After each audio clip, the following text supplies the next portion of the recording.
এরকমটা না করলেই পারতিস তোরা। 2 বছর থেকে সম্পর্কে আছিস, তাহলে এইভাবে সবকিছু শেষ করার কি কোনো মানে হয়? আরাধ্যা ও অভিধানের ব্রেকআপের কথা শুনেই ঐশিত্রা ছুটে এসেছে নিজের প্রিয় বান্ধবীকে বোঝানোর দরুন। এইরকম ছোটখাটো ঝগড়া অনেক হয়েছে দুইজনের, কিন্তু কখনোই ব্রেকআপ কথাটা উঠে আসেনি। কিন্তু এইবারে তো আরাধ্যা নাকি আঙ্গুলের আংটি অভিধানের হাতে ধরিয়ে এসেছে, বলে গেছে দ্য অ্যান্ড। নিজের একমাত্র দাদাকে এই দুর্নীতি থেকে বাঁচাতেই এসেছে সে। কোনো কিছুরই মানে আর আমার বোঝার নেই। অভিধান কখনোই আমাকে ভালোবাসেনি, জানি না এই 2 বছর আমরা সাথে কি করে কাটিয়েছি। কল করলে বলবে মিটিংয়ে আছি, দেখা করতে আসতে বললে বলবে কাজ আছে, খুব ব্যস্ত। আরে যখন আমার জন্য সময়ই বের করতে পারে না তখন কোথাকার ভালোবাসা? জিজ্ঞেস করবি তোর ভ্রাতাশ্রীকে, একবারও কোথাও নিয়ে গিয়েছে আমায় বেড়াতে? দেখ আরু দাদাভাই কিন্তু তোকে ঘন্টা ভালোবাসে। বলে দিবি অভিধানকে যদি কথা বলারই আছে তাহলে যেন নিজে আমার সামনে এসে দাঁড়ায়, এতটুকু দম তো আছে ওর আশা করি। ব্যাস এইটুকু কথা বলেই আরাধ্যা বেরিয়ে পড়ল ক্যাফেটেরিয়া থেকে। কোনো কিছুই বলার অথবা শোনার অবস্থাতে নেই সে। বাইরে থেকে নিজেকে যথাসাধ্য কঠোর দেখালেও ভিতর থেকে সে যে ভেঙে গিয়েছে। 2 বছরের সম্পর্ক বাকিদের জন্য হলেও সে তো সেই 5 বছর আগে থেকেই অভিধানকে ভালোবাসত। ছেলেটা কিন্তু তাকে বুঝলই না। নিজেদের ফেলে আসা দিনগুলো মনে করতেই এক ফোঁটা জল গড়িয়ে পড়ল তার গাল বেয়ে। ফ্ল্যাটের দরজা খুলে ভিতরে আসতেই আর এক দফা ভেঙে পড়ল সে। এই ঘরটার প্রতিটা কোণায় যে অভিধানের স্মৃতি জড়িয়ে আছে, কি করে পারবে সেই সব ভুলে থাকতে? কোনো রকমে নিজেকে সামলে বেডরুমে পৌঁছে বিছানায় শুয়ে পড়ল সে। সেই সময়েই তার ফোনে মেসেজ ঢুকল অভিধানের। কাল একবার শেষবারের মতো দেখা করতে এসো, কানাডা যাওয়ার আগে একবার দেখতে চাই তোমায়। মেসেজটা দেখা মাত্র ফোনটা ছুঁড়ে ফেলে দিল আরাধ্যা। শেষবারের মতো দেখা? তাহলে সত্যি কি তার রূপকথার মতো লাভ স্টোরির দ্য এন্ড হয়েই গেল?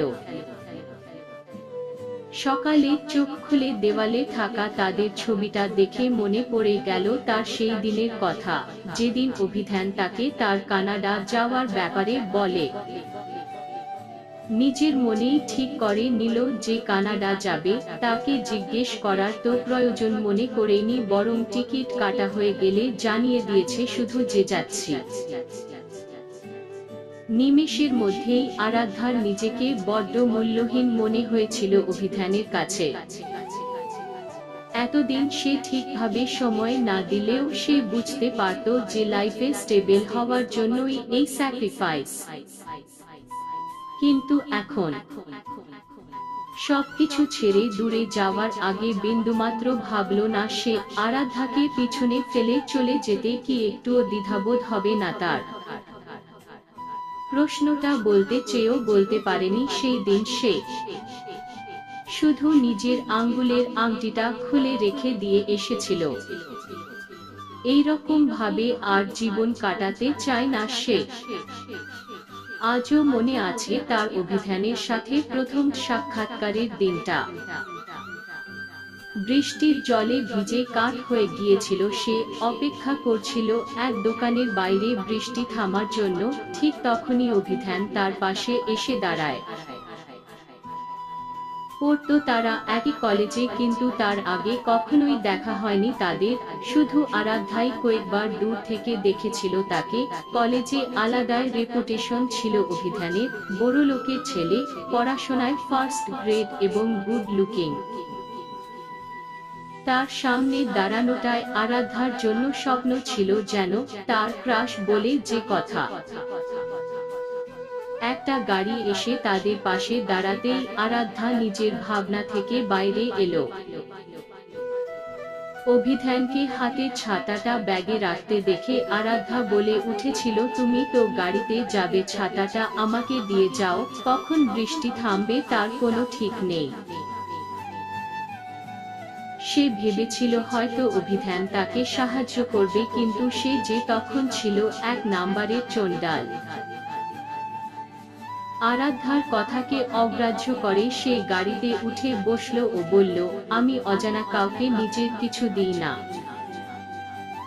সেদিনই অভিধান ক্রাশ থেকে ভালোবাসার উপাধি পেয়েছিল আরাধ্যার মনে। আজ্ঞে হ্যাঁ, তার রুদ্মেশেরই প্রেমে পড়েছিল আরাধ্যা।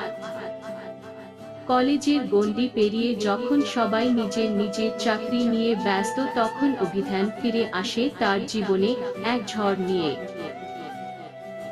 সেই দিনটাও ছিল বৃষ্টি ভেজা এক বিকেল।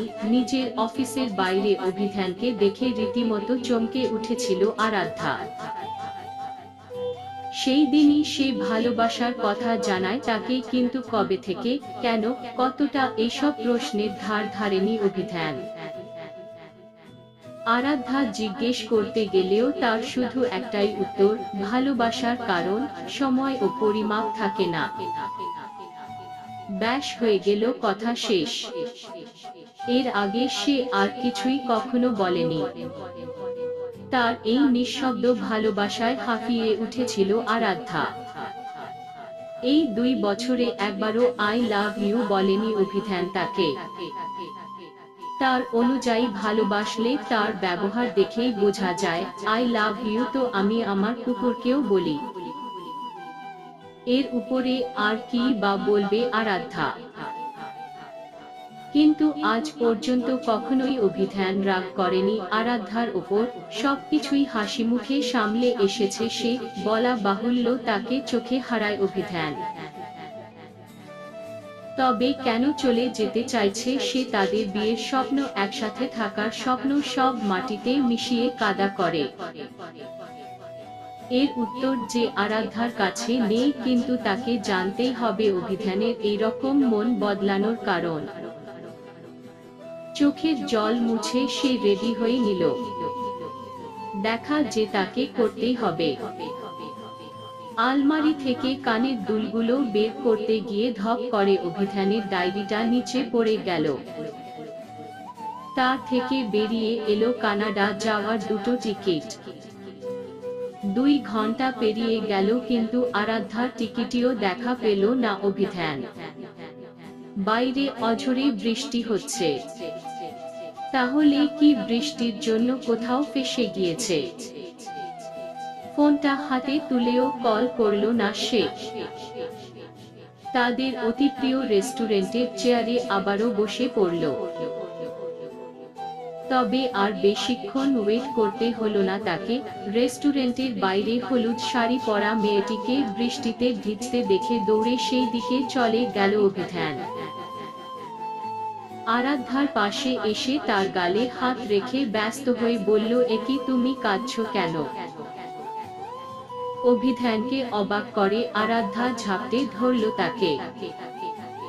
বৃষ্টির জল, চোখের জল সব মিশিয়ে বড়ই দয়নীয় অবস্থা আরাধ্যার। তাকে এইভাবে দেখে অভিধান চিন্তায় পড়ে গেল, কি হলো আবার মেয়েটার। তবে তার চিন্তা দূর করে আরাধ্যায় মুখ খুলল। বলনি কেন যে আমরা দুজনই যাচ্ছি কানাডা? তুমি একবারও সুযোগ দিয়েছিলে। টিকিটটা দেখা মাত্র ব্রেকআপ বলে নিয়ে উঠাও। Phone off. বাড়িতে গেলে দরজা বন্ধ। কি করতাম বলো আমি? তুমি আমার স্বপ্ন পূরণ করার জন্য।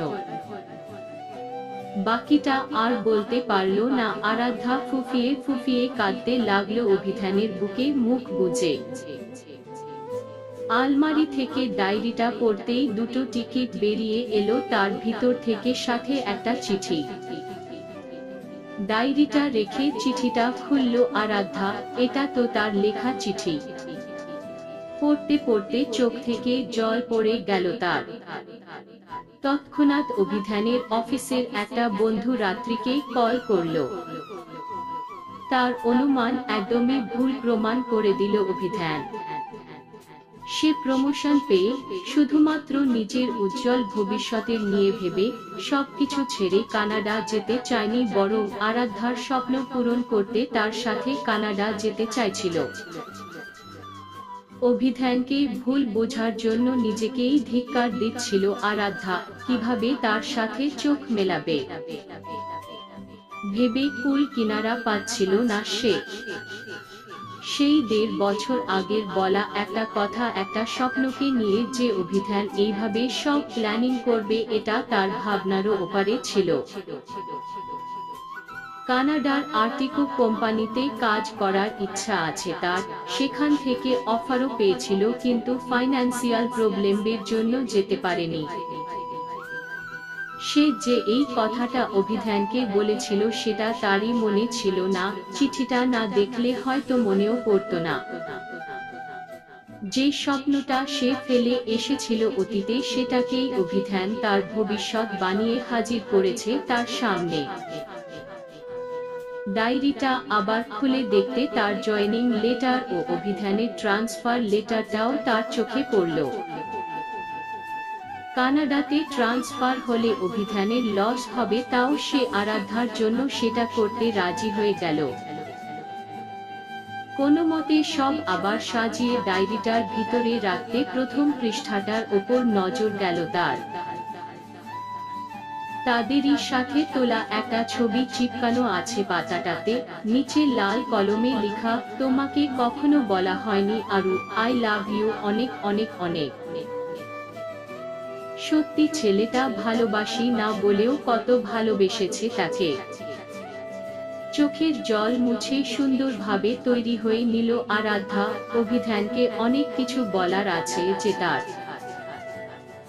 আরাধ্যার কান্নার বেগ কমতেই অভিধান তার মুখখানা নিজের হাতে ধরে অধীর আগ্রহে তাকালো তার দিকে। এত কাদার কি আছে? প্যাকিং করবে চলো, কতদিন বাড়িটাতে যাইনি আমি। তোমার জ্বালায় অফিসের কোয়ার্টারে থাকতে হয়েছে। অভিধান মজা করে কথাটা বললেও আরাধ্যা জল ভরা চোখে তার দিকে তাকিয়ে মৃদু হাসল ও তাকে অবাক করে তার ঠোঁটে আলতো করে ঠোঁট ছোঁয়ালো। ভালোবাসি না বলেও যে ভালোবাসা চায় সেটা তোমায় না দেখলে জানাই যেত না অভি। জেনে কাজ নেই তোমার, ব্যাস তুমি অনুভব করতে পারলেই হলো। আরাধ্যা মুচকি হেসে অভিধানের হাত ধরে দৌড় লাগালো নিজেদের ফ্ল্যাটের দিকে। রেস্টুরেন্টটা কাছেই, তাই পায়ে হেঁটে অনায়াসে পৌঁছানো যায় ঘরে। আরাধ্যার বৃষ্টিতে ভেজা উজ্জ্বল মুখখানা দেখে অভিধান মনে মনে হাসল ও আরাধ্যার কানে ফিসফিস করে বলল, সেদিনও বৃষ্টি আর আজও বৃষ্টি, তুমি হলুদে আর আমি নীলে রঙিন। ভাগ্যিস সেই দিন ছাতাটা দিইনি তোমায়, না হলে আমার প্রেমে পড়তে কিভাবে। তার কথা শুনে আরাধ্যা মুচকি হেসে হাতটা আরো শক্ত করে ধরে দৌড়াতে লাগলো। সমাপ্ত।